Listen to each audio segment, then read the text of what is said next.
A trip to Egmont Key is so much more than a trip to paradise. Especially if you go with someone like Quentin Cypress from the Seminole tribe. He traveled 3 hours from his reservation in Clewiston for this story. All of Florida, from our stories anyway, is all sacred land to us. No matter where you go, you dig up something, you're always going to find our ancestors there, or some memory of our ancestors there. Ancestors who perished on an island that's slowly but surely fading away.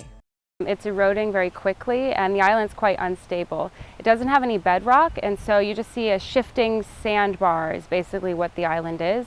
And so it's been really important throughout history, but it's also vanishing at a very rapid rate. Into a sea swallowing a painful past. The Seminole story, unfortunately, here happens after you have the Americans come through. Hundreds of Seminole were brought out here, held against their will, in a stockade, in a camp, before finally being taken out to Indian country in Oklahoma.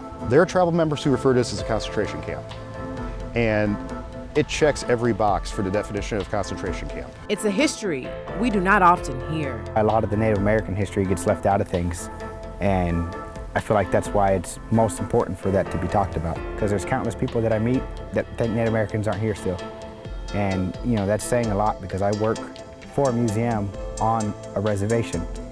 And the people still come there and they're like, do the Seminoles still exist?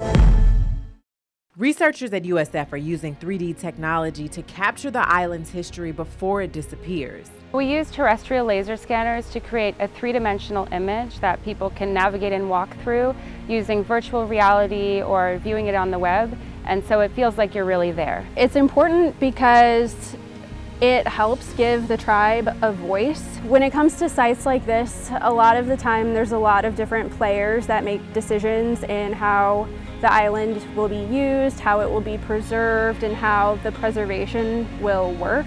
But a lot of the time the tribe doesn't necessarily have a seat at the table. A table where they sat first in a land that was always theirs.